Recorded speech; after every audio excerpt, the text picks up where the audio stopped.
What's going on, y'all? We got MrBallen again, my co-host.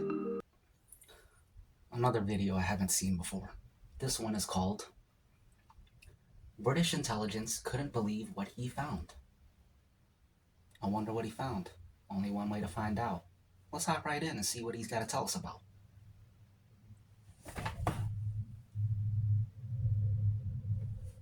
In 3, 2. On July 4th, 2018, a paramedic was hurrying through a hospital in... Actually, let me show you this.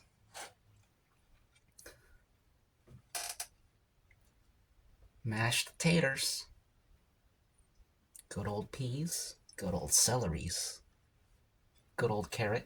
Zanahoria, as they call them. Out there in them Hispanic places and whatnot. Sudamerica. España. Chicken.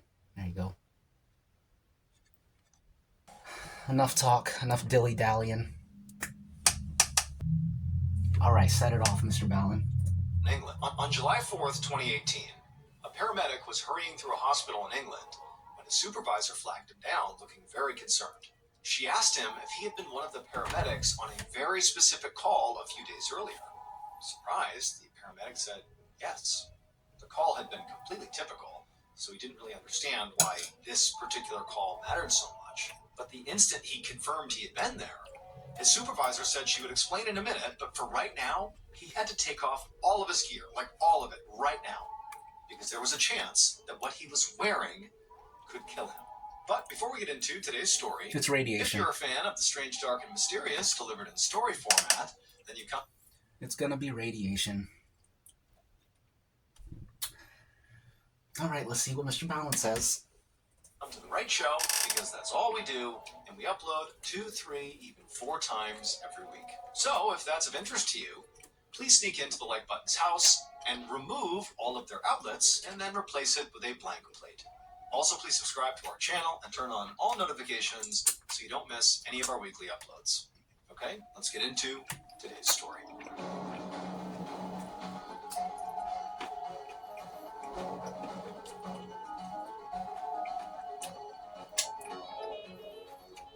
The happy couple.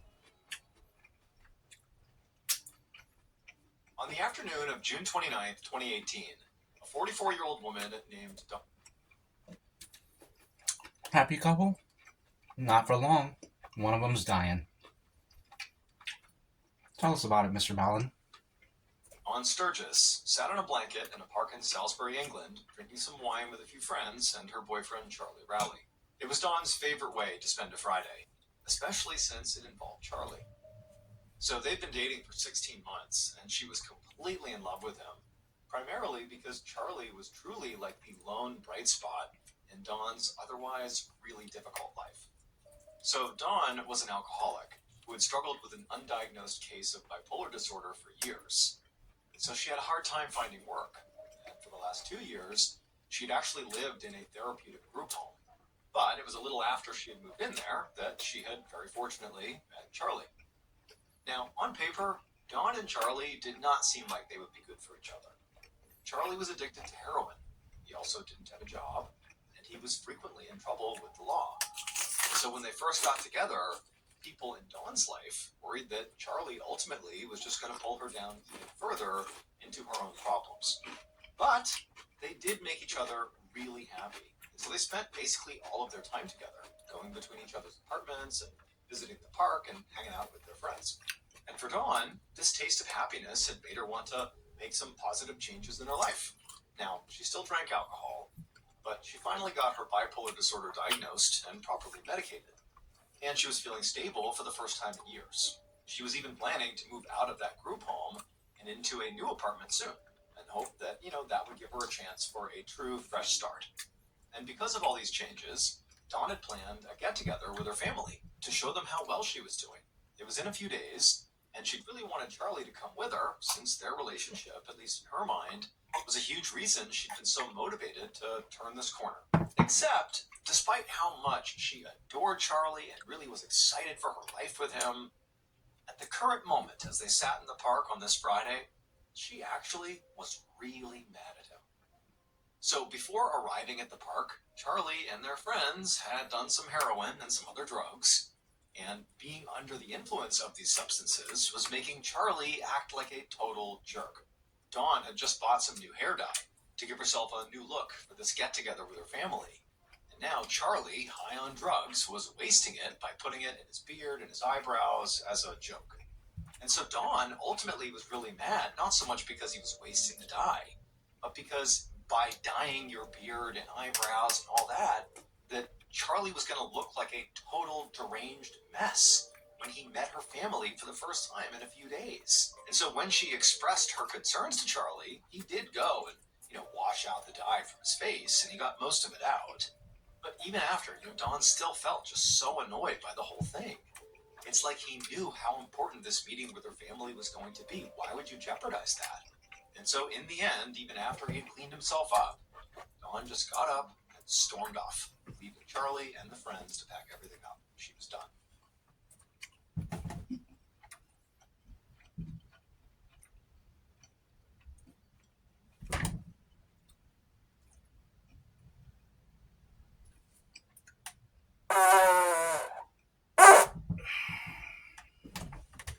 Excuse me. Hours later, around 10 p.m. that night, Dawn lay on the couch in Charlie's living room, listening to Charlie and their friend Sam Hobson talk about life and how unpredictable and how unfair it could be. Now, Dawn was still feeling annoyed at Charlie, but overall, she was mostly back to being in a pretty good mood. After she had stormed away from the park, she'd gone to her place, and she had dyed her hair with the rest of the dye that was left. And then she'd called her mom. Dawn actually had 3 kids of her own, and 2 of them were adults. But her own mother, so Dawn's mother, had custody of the youngest child. And Dawn was hoping that maybe they could all see each other tomorrow at this get-together. And her mother had said yes, so Dawn was really looking forward to that. But at this exact moment, all Dawn really wanted to do was just go to sleep. So she got up off the couch to go grab her nightly medication out of the bathroom. And just to get there, she had to carefully step around all the junk and just sort of random items that were laying strewn about all over Charlie's apartment. Charlie was always going out and finding things out on the street or even in dumpsters and bringing those things back home. Sometimes he would sell these things afterwards, but a lot of the things he just sort of kept around. So the apartment was very cluttered. But Dawn successfully navigated the pathway to the bathroom. She grabbed her pills and then went back to the couch, swallowed the medication, and then she lay back into the cushions. And minutes later, she was asleep. Hello, I'm Jason Dunn, painting instructor. I've been teaching drawing and painting at Noman School for about 10 years. I like that dog. And I've been working for about 30 years. The next morning, Dawn woke up on Charlie's couch a little bit before 9:30 a.m. She did have a small hangover, just a little headache, but by her standards, that was not so bad. She had not drank a ton the day before, so this was a good start to her day. Just a few minutes later, Charlie came into the room and he sat on the couch next to her and said good morning. And between Dawn not feeling that great physically and remembering how obnoxious Charlie had been yesterday with the hair dye, Dawn really didn't feel like talking to him right now. But before she could say as much, Charlie's eyes lit up and he said he'd almost forgotten. He actually had a present for her that he'd gotten a few days ago. And then Charlie, he jumped up and he disappeared into the kitchen, and then he came back with a box, which he said was for her. It was her gift. And this made Dawn forget all about her irritation with him. Dawn didn't get very many gifts. I mean, she had a lot of friends in her life who, wanted to give her gifts, but, they, much like her and Charlie, didn't have much money. And so gifts were not a common thing in her life. And so to be receiving this gift right now was really exciting. And so Dawn smiled widely and she opened up the box's lid, and inside was this clearly very expensive bottle of perfume. And she gasped when she saw it. It was brand new. She would never have been able to afford something like this. And she was shocked, frankly, that Charlie had managed to get it for her. Like, how could he have gotten this? Dawn gave Charlie a very excited hug, and she told him she absolutely loved it. And so she pulled it out, she sprayed some on her wrists, and she rubbed them together, and she thought it smelled so good. And then she handed the bottle to Charlie and told him to please put this somewhere safe. Then she stood up from the couch with a big smile on her face, and she went to get her makeup to go get ready for the day. About 5 minutes later, Dawn was sitting back on the couch with her makeup bag now in her lap. I feel like nothing's happening. I'm waiting for it. Somebody's gonna die. Is the perfume gonna kill her? What happened? And she was applying foundation to her face and telling Charlie about how she was thinking about putting more dye in her hair, maybe a blue streak this time. But as she finished her foundation and reached for her powder, she felt her headache suddenly intensify. Uh-oh. She winced, hoping it would pass, but pretty soon she started feeling pretty lightheaded and realized she was sweating quite a bit. She stopped talking about her hair and told Charlie she was feeling really weird. Charlie seemed worried and asked if she wanted some pain relievers, but Dawn just shook her head. She'd already taken her meds that day and didn't want to take more pills because it could upset her stomach. Instead, she handed her makeup bag to Charlie and asked him to go put it back in the bedroom. And then she hurried to the bathroom to splash some water on her face. And by the time she got in there and actually began putting the water on her face, it was like her whole body felt like it was on fire. She was sweating so much, to the point where she felt like this water wasn't enough. And so she actually just climbed into the empty bathtub and just figured the cold tile of the tub would feel good against her hot skin. But as soon as she climbed in and laid down, she felt her breath start to catch in her chest. From the living room, Charlie heard Dawn in the bathroom, and he heard the sound of the water turning on and then off, and then the sound of Dawn rustling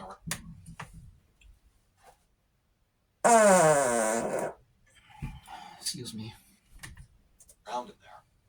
Now, he was somewhat worried about her, but he also knew she regularly had hangovers, and she clearly had one now, and so he figured, that's what this was. He also really wanted to leave right now and go meet up with his friend Sam to shoot up some more heroin, because that would take the edge off his headache and his nausea. However, before he could do that, he heard a weird sound coming out of the bathroom where Dawn was. At first, he wasn't even sure what it was, but then he realized it was a gurgling sound.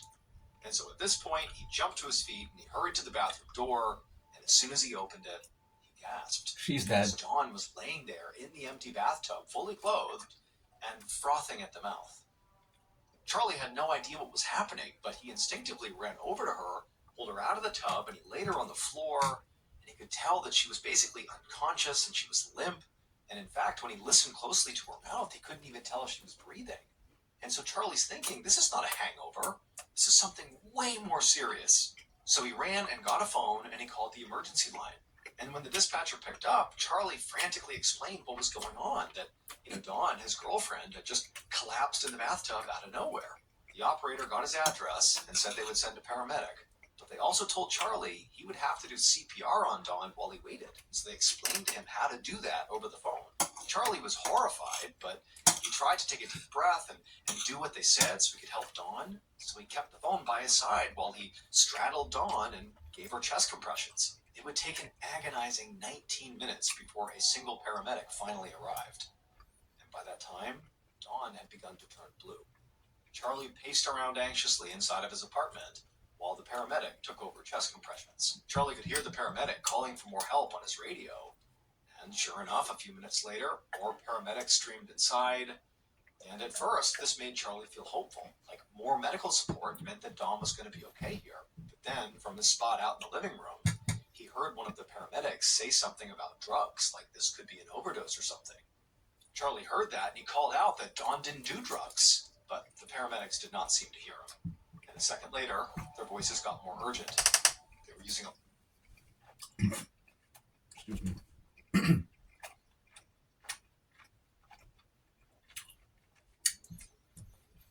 The perfume bottle had heroin in it or something.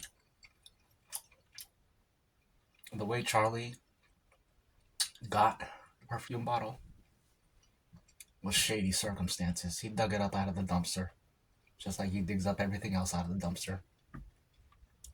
In that perfume bottle, one of the drug addicts on the streets, they were using that to hold their heroin. And now,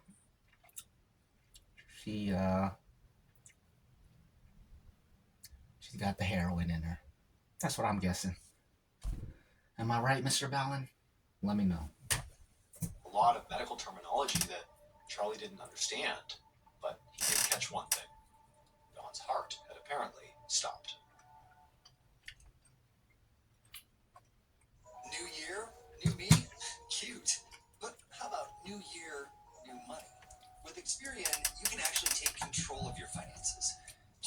to score, find ways to save, and get matched with credit card offers, giving you time to power through those New Year's goals you know you're going to crush. Start the year off right. Download the Experian app. Based on FICO score 81. Offers and approval not guaranteed. Eligibility requirements in terms of Skip. credit check, which may impact your credit scores. Offers not available in all states. See. Now, the paramedics were actually able to get her heart beating again, but it took them more than an hour to get her stable enough to move her from Charlie's apartment to the hospital. Charlie, he just watched in panic and despair as they loaded his girlfriend on the stretcher, and he followed them out of the apartment to stay with Dawn for as long as he could. And then before they put her into the ambulance, he leaned in and he told her he would meet her at the hospital. As the ambulance doors closed and the sirens came on, Charlie's friend, Sam, appeared, looking very shocked by the commotion. They'd had plans to go to a church event that day that had free food, which Charlie had totally forgotten about. But Charlie told Sam everything that had happened and said he had to skip out on that event because he needed to go to the hospital as fast as he could to meet Dawn. But even as he was saying this out loud, he knew he really couldn't do that. Because if he went to the hospital right now, he had no idea how long he'd be there. And since he was addicted to heroin, he would start to get sick from withdrawal if he didn't get some drugs in his system first. And so Charlie felt trapped. He really didn't know what to do here, and he sort of felt like he was on the verge of breaking down. This was just so much. But then he remembered he had a methadone prescription at the local pharmacy. Methadone is a drug that's often given to people who are addicted to heroin, who are, trying to get clean. And this drug is used to help them with addiction and withdrawal symptoms. It sort of closely mimics what the body would feel if it shot up the drug, but without, the euphoria and the actual high sensation of using the drug. Now, Charlie had not actually filled his methadone prescription yet, mostly because he was not focused on getting clean. But as he's thinking about needing to be at the hospital all day and needing to be, coherent and being able to talk to doctors and nurses and Dawn, he thought, well, hey, I'll go fill my methadone prescription. I'll take that. It'll keep me, from getting sick, but I'll also be clear-minded so I can be in the hospital and help Dawn. So Charlie asked Sam if he would come with him on a different outing to go to the pharmacy to get his methadone. I think Charlie maybe got the perfume bottle from Sam, and Sam was jealous of Dawn because Dawn was taken away. I don't know if Sam is a guy or a girl. I think it's a guy. I guess Sam thought that Dawn was taking away his getting high buddy or whatever, and he decided to he concocted a plot to get rid of Dawn, get Dawn out of the picture, and so that's my guess. Let's see if I'm right. Excuse me. A couple of hours later, at around 3:30 p.m., Charlie got back to his apartment with Sam. It had been incredibly hot outside, and walking around for that long, they now were both dripping with sweat. After they had gone to the pharmacy, Charlie and Sam had actually gone by that church event, but not really to get food, but instead to literally go say a prayer for Dawn. Now, they were back at his place to pack up a bag both for himself and also for Dawn that they would bring to her at the hospital, and then Charlie didn't really know how long he would be there, but he now had his methadone and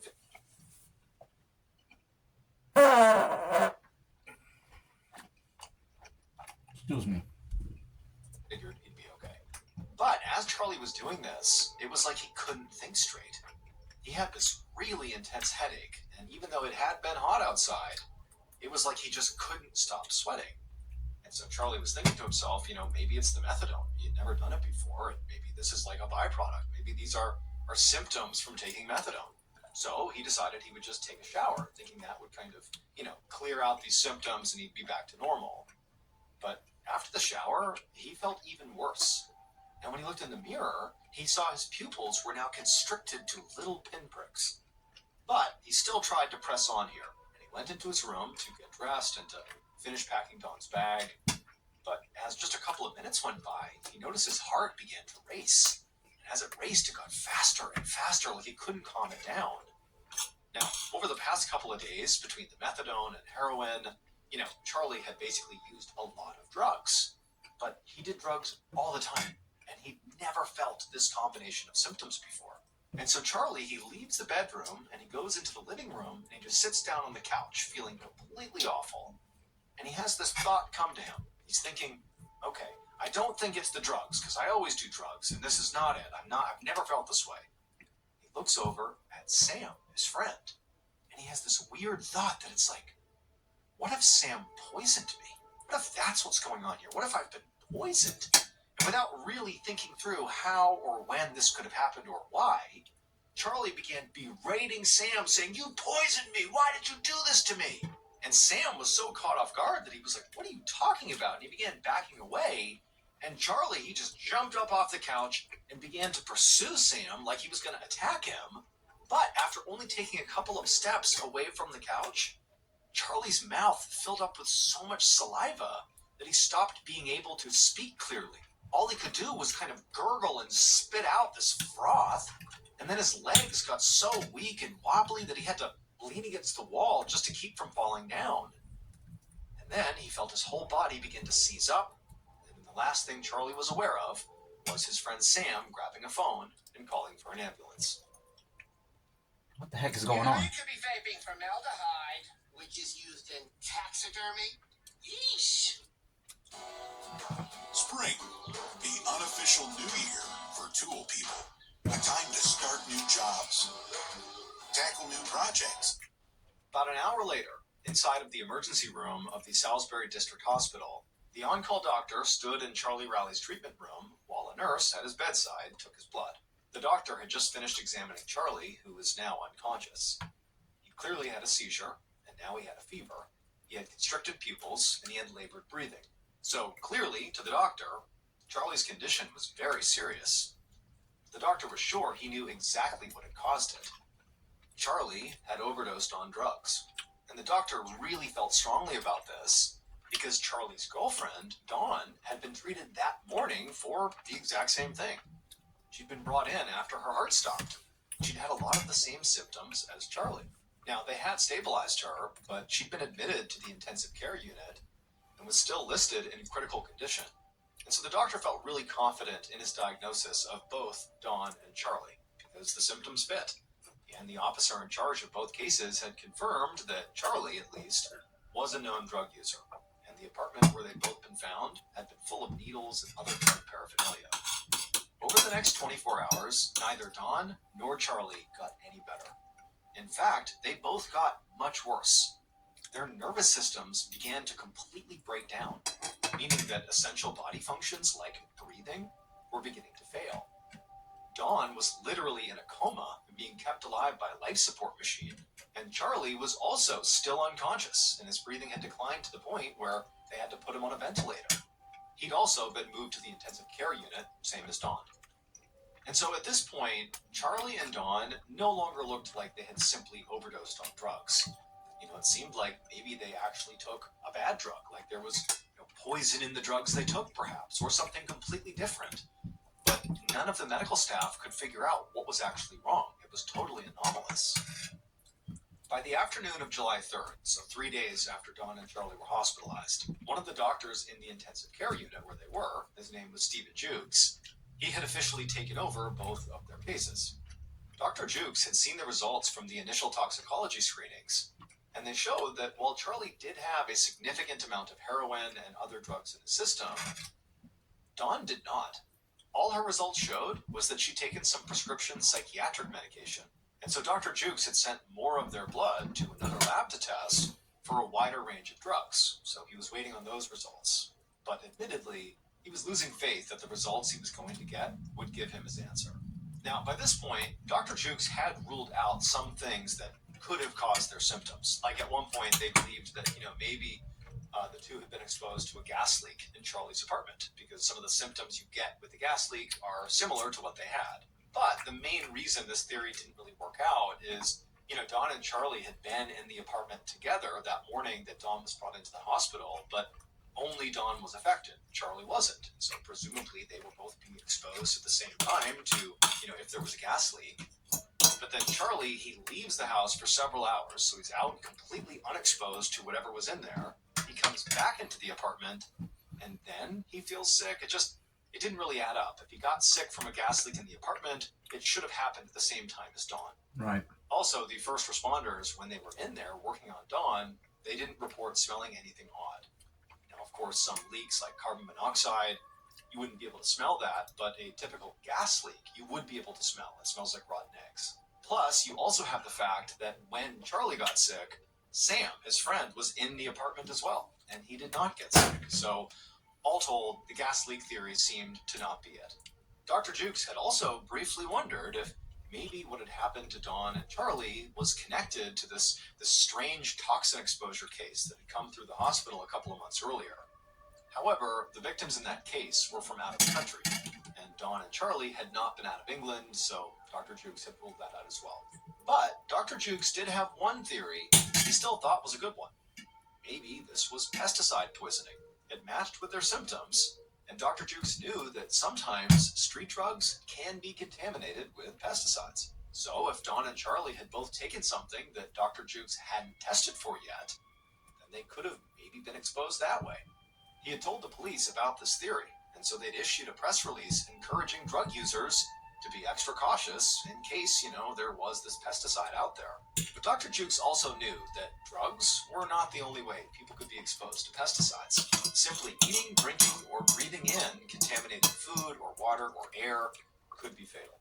And this was extremely troubling to Dr. Jukes and to everybody else involved with the case. Because if Dawn and Charlie had been exposed to potentially deadly chemicals just by doing normal things in their home or neighborhood, that meant that basically everybody else in their neighborhood was also in danger of getting sick too. Now, until Dawn or Charlie woke up again, they were not going to be able to figure out, where they had been or what they had touched or ingested before they got sick. So Dr. Jukes felt like he needed to get that information from somewhere else, and fast.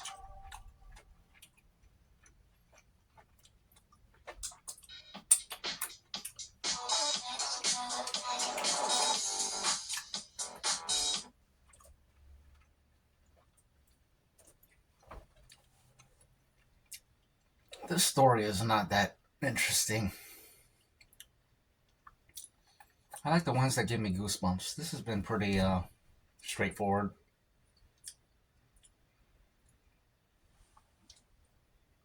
What happened, MrBallen? The next morning, July 4th, so 4 days after Dawn and Charlie got sick, Dr. Jukes pushed open a door to a room where Dawn's mother, her 3 sisters, and her son were all waiting. He'd heard they were all here visiting Dawn, and so he had one of the nurses send them to one of these hospital family rooms so he could speak to them.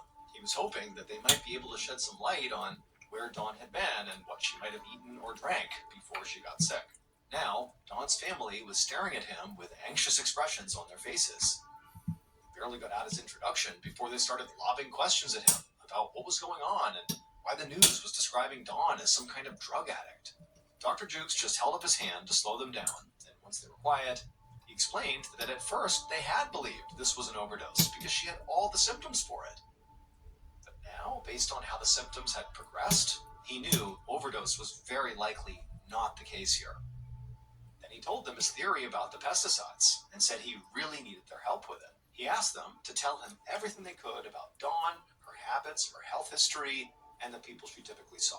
Dawn's mother said she had spoken to Dawn on the phone the night before all this started, and she said Dawn seemed fine.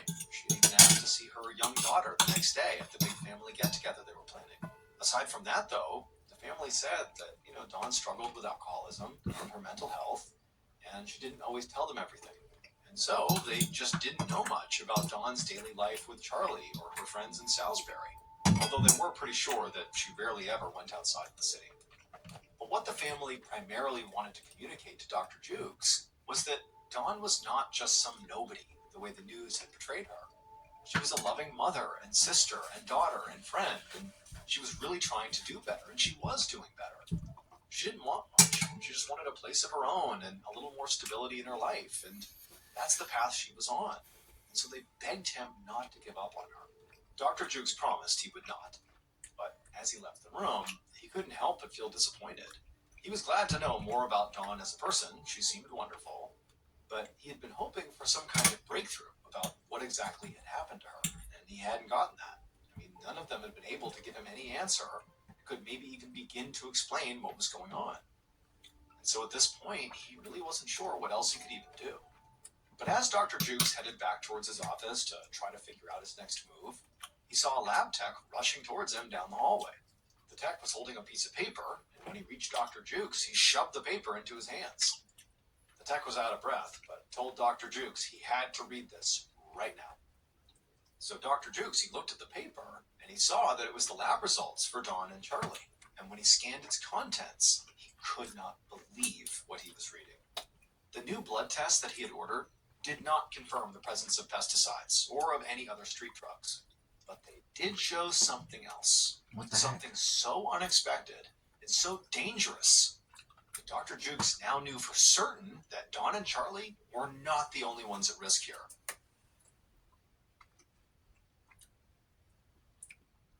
So what is it? Any guesses? At this point, I have no idea. It's going to be something I've never heard of. Everyone was. Like literally everyone in Charlie's apartment building, everyone in Dawn and Charlie's neighborhood, all the paramedics, all the doctors, all the nurses that had treated them, and all the patients in the hospital. Literally everybody. In fact, it was even possible that everyone in the whole city was now in danger. And it might already be too late. And so Dr. Jukes sprinted down the hall towards his office. He picked up the phone and he called the police. A few hours later, the deputy head of investigations for one of England's counter-terrorism units, Philip Murphy, stood on the street outside of Charlie's apartment building. His team had completely cordoned off the whole building and evacuated everybody who was inside. Dozens of officers and crime scene technicians were going in and out of the space, wearing these big protective suits, and swabbing surfaces and collecting evidence. Because of those tests that Dr. Jukes had run, Murphy knew exactly what substance had sickened Dawn and Charlie, but he had no idea how they could have come in contact with it. And answering that question was now a matter of international security. Now, not only was Murphy's counterterrorism unit involved, but so were multiple... Okay, I think I know what this is. So this whole time, once again, the name of this video, British intelligence couldn't believe what he found. We're 26 minutes into this, and this whole time I've just been thinking, when the heck is the British intelligence officer going to enter the story? And how is it going to... What's his place in the story? Because it doesn't seem like that would fit anywhere in here. At first I thought maybe the doctor was like former British intelligence or something. That ended up not being it. But I think this is what's going to happen. So,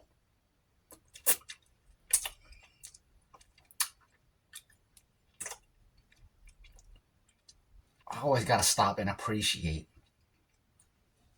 how he chose to structure and present every piece of the story, because there's a real genius to it, man. He's really dragging out what the substance is. There was like 3 or 4 times where he made a statement like he was about to tell you, but then he just kept going. He just keeps it rolling. It's like, man, tell us what it is. Tell us what it is. He still hasn't told us. And I think what's about to happen now is, so they're all searching for the substance. They know what it is, but he hasn't told us yet. What he's going to say is, so the perfume, it goes back to the perfume. That was an assassination tool, like used, like a known, at least the substance inside it, it's a known assassination substance used by governments. And that's why the dude who figured out what it was, that's why he was so confused. It's like, I know what this is, but how would these two random, street people, how would they have this? This is like, the CIA uses this, the Mossad uses this. How are they getting this stuff? It was Charlie. I guess an intelligence officer or an assassin, something like that, tried to ditch the weapon, and Charlie dug it out of the dumpster, and he used it on. Excuse me. Oh, actually, it's the hair dye. That's what it is. It's the hair dye. He put the hair dye on his beard and everything. Actually, that doesn't add up because he put the hair dye on him first before she put it on her. But again, that speaks to the genius of the presentation. He intentionally put those red herrings in there. You can call it a red herring. You can call it a MacGuffin. You can call it a misdirection. But yeah, who knows? Only one way to find out. You gotta push play on the video.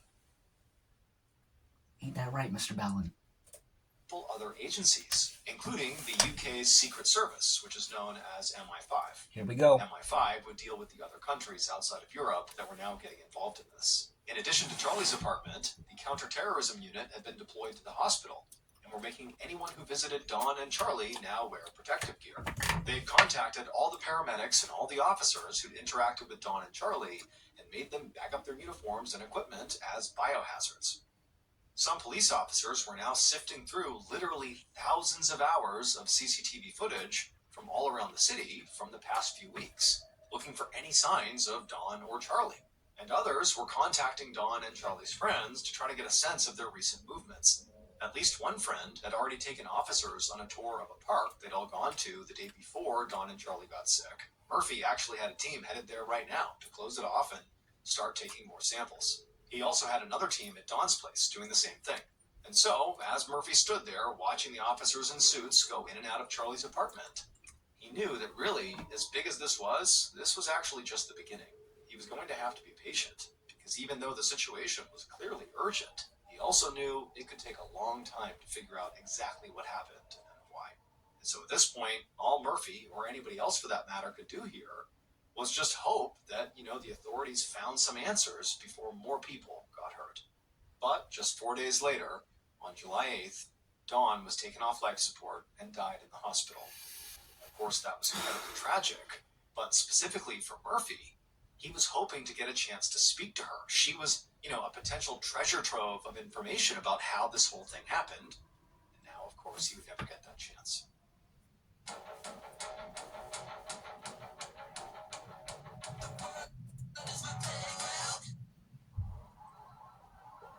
It's up to Charlie now. When Charlie wakes up,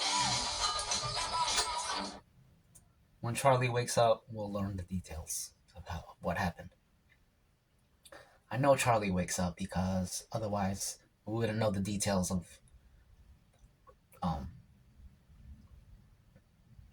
we wouldn't know the details where it was just the two of them, because they would both be dead. There would be nobody to tell us those details. Charlie's waking up, he's telling Murphy, and Murphy is going to connect the dots. Tell us, MrBallen.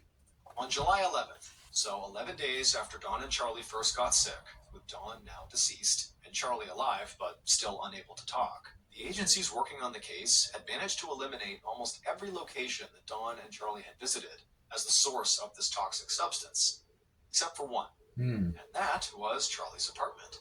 And so Murphy sent the forensics team back to the apartment to search it all over again. That afternoon, a lead officer with the forensics team stood in the middle of Charlie's small apartment alongside some of his colleagues. This lead officer and his team were all dressed in these very heavy-duty protective suits, so they moved slowly around the cramped space as they took samples of surfaces and bagged potential evidence. All the stuff, all the clutter in the apartment made it really hard to get around. There were clothes on the floor and open bags of fabric and dirty dishes stacked in the sink and on the counters and overflowing trash cans.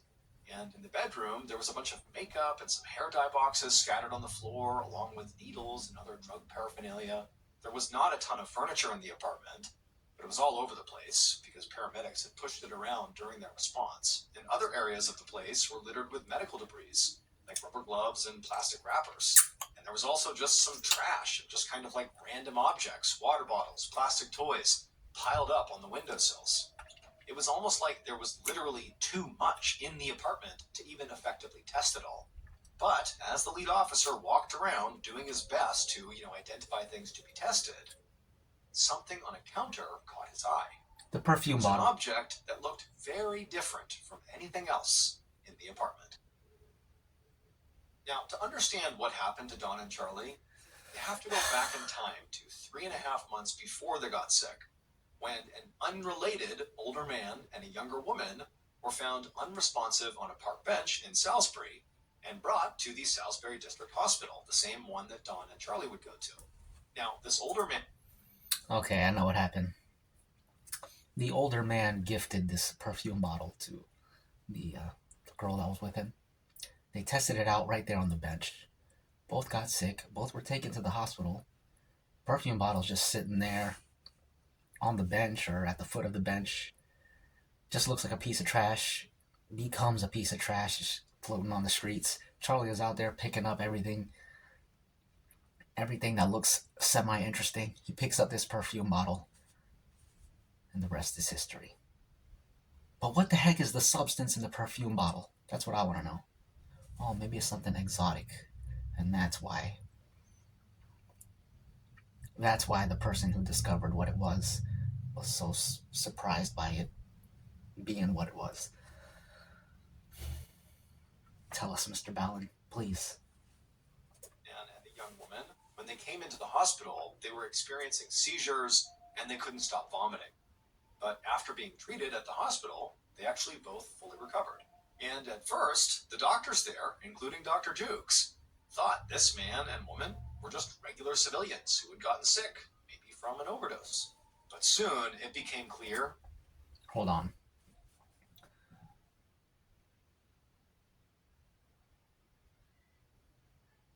Okay, they are not ordinary citizens. They're spies from some other government. That was I don't know. This is not making sense, but there's only 3 minutes left. This ending better be satisfying. You gotta blow our minds, MrBallen. Tell us the truth of the matter. We gotta get to the bottom of this. So what's the deal? that both of those things were not true. Number one, they were not just regular civilians. Assassins. The older man was Russian. a Russian spy who had defected to... I knew it. Did I say Russian spy? Because I definitely was thinking it. I don't know if I said it out loud, though. But I would, like... It goes back to what the other dude was saying. How does it end up in Charlie and Don's hands? That's the part that makes no sense. But we're about to learn in about a minute, 30 seconds or something. And the young woman was his daughter. And they had definitely not overdosed. They had been poisoned. An investigation discovered that the substance that had been used to poison them was this very rare and deadly chemical weapon created by Russia called Novichok, kind of nerve agent. And so 3.5 months later, after Don and Charlie were hospitalized and getting worse and worse, and then that lab tech rushed down the hallway to show Dr. Jukes their new lab results, it was Novichok, the deadly chemical that Dr. Jukes saw printed on the paper. That was in their system. Investigators in the spy poisoning case had never been able to figure out exactly how the poison had been administered to the spy and his daughter. But the item that Murphy's forensics team had found on the counter in Charlie's apartment, the one that kind of stood out and didn't really appear like it belonged in this space, was the item that ultimately solved that mystery. It would turn out Charlie actually found the source of the poison, unintentionally. It was that brand new bottle of perfume that he had given to Dawn on the morning they both got sick. Because Charlie hadn't actually bought this gift at a store. He couldn't have afforded it. Instead, he had found it. It was what I said. The assassin ditched the murder weapon, and Charlie went digging in the dumpster. I forgot that I said that because I didn't put too much stock in it, because what professional assassin is just going to throw the murder weapon in the trash can? Although, that's probably more common than No, I guess that's pretty common. It's only in the movies where they're like super extra. We gotta take this gun apart. We gotta put the pieces in different places and separated by states. We gotta put it in this little thing of acid. We gotta do this. We gotta do that.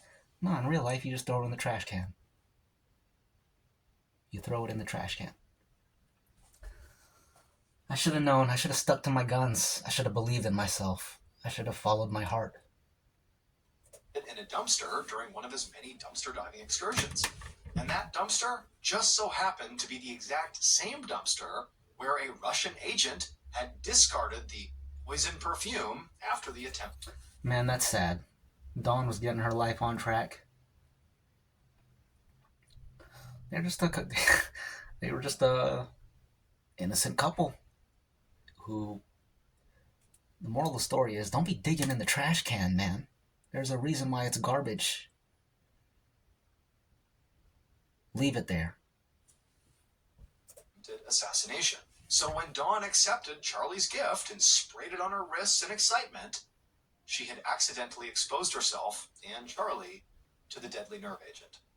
Charlie would eventually recover from his exposure to Novichok.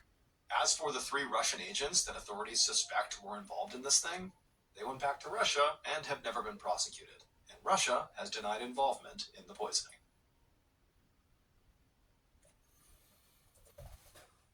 Well, that's depressing. Why don't we end this video with a little spray of Novichok. I love that Novichok. And some for y'all? I'm just kidding. I'm not going to do that to you. Not without your consent. Anyways, that's the video. It got better at the end. The political intrigue and all that, that's when it really picked up. But that was good. That was good. And I hope y'all are good, and y'all will remain good until the next time when we meet again. This is 757 History.